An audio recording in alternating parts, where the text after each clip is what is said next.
Hi everyone, and welcome to Jane Talks Murder. And throughout October, I will be looking at the scariest episodes of Poirot, Murder, She Wrote, Diagnosis Murder, and Jonathan Creek. I've pulled some lists from the internet to determine what people think is the spookiest episode of each show. And we continue with Murder, She Wrote, Murder Takes the Bus. Or as I like to call it, that time The Exorcist met Golden Girls. We begin the episode with Tupper's car being crapped out, which will make them late for the Sheriff's Association. But he says they should make it in time for the big screen TV draw. Yeah, good luck trying to get something like that home. Steve and Jane have a spat as Cyrus tells Jess that it's sure to rain soon. Yeah, dude, she can hear the thunder. The bus approaches, nearly knocking over these extras, and that reckless driver is Ben Gibbons, who helps everyone load their things. This guy warrants a dramatic zoom as Miriam fangirls over Jessica to her husband Kent, and the bus takes off in the storm. Tupper immediately falls asleep.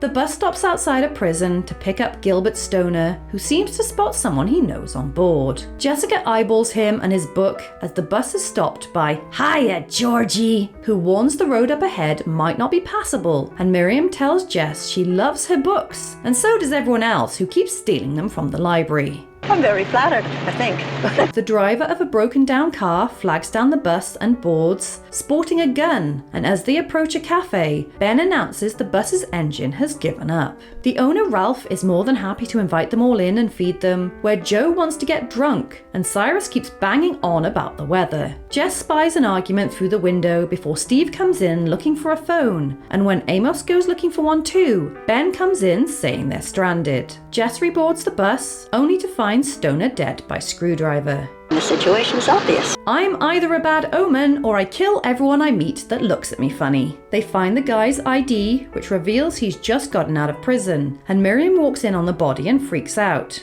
Do you mean to tell me we're stuck here with that killer on the loose?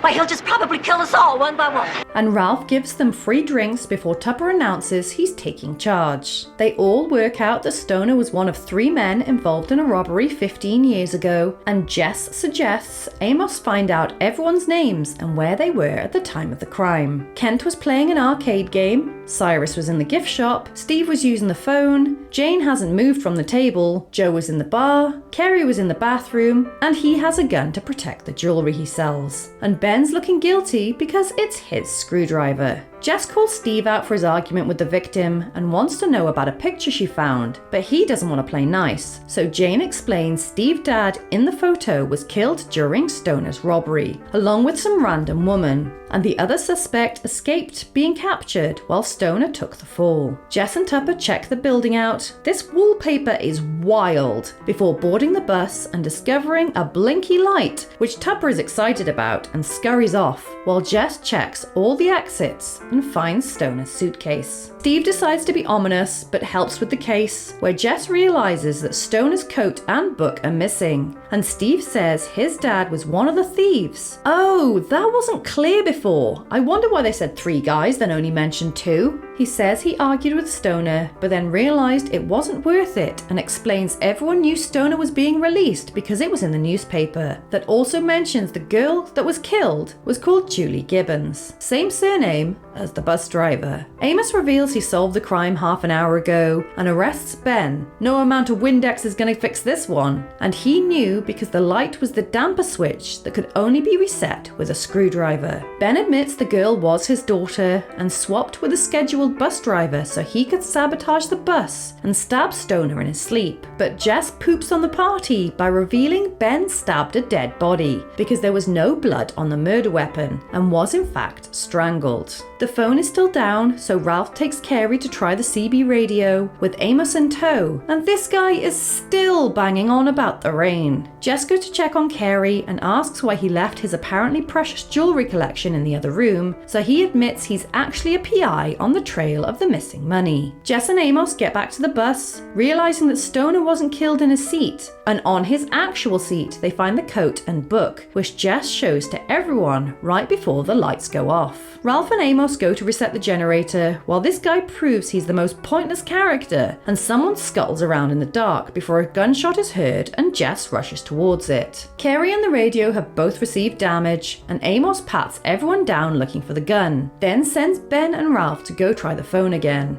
You know, I think the storm is letting up.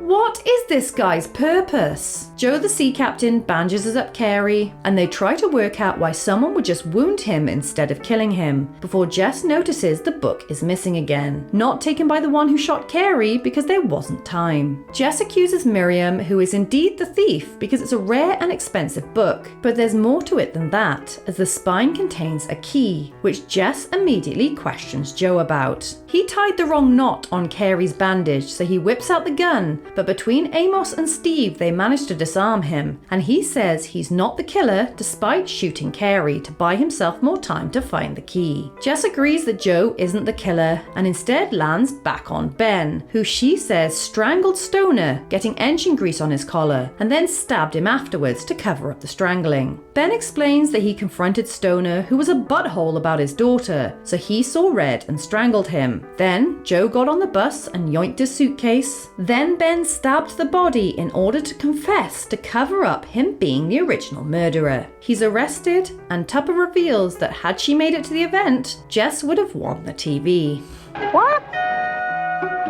Okay, this is a pretty spooky episode. It's no reign of terror, but being isolated in a storm is always a great setting for a murder mystery. For a season 1 episode, it's really strong and rather Christie-esque. However, I was expecting more of a dwindling party situation, rather than a one and done murder. But I thought the resolution was really clever, with Ben essentially killing the guy twice. The pool of suspects were interesting, and I appreciate that not all of them were connected to the robbery, otherwise we would have had an Orient Express situation. But Cyrus was such a weird-ass character that I don't understand the inclusion of. He had no bearing on the plot, didn't say or do anything useful, he just talked about the weather the whole time and took screen time away from more important characters that added to the story. Kent and Miriam had no connection to the robbery, but Miriam stole the book, which created a distraction, and Ralph obviously had nothing to do with anything, but could have been the missing robber. And Carey had a connection, but not an emotional interest, which worked well. So I would have preferred more time with them than Cyrus the weather weirdo. This episode had a great guest star list: Linda Blair, Michael Constantine, Rue McClanahan, and a well-executed creepy tone that makes this a strong episode that's definitely worth a watch. We have one victim, Gilbert Stoner, who was strangled, then stabbed by our killer, Ben Gibbons, who sought revenge for the death of his daughter, who was killed during the robbery. So there you have it. That was Murder Takes the Bus. Let me know your thoughts in the comments below, or come say hi on social media. If you enjoyed this video, then please hit that like button, it really does mean a lot, or consider subscribing if you want to keep investigating with me. Alternatively, feel free to check out my other YouTube channels. Thank you so much for watching, I'll speak to you soon, and keep an eye out for clues.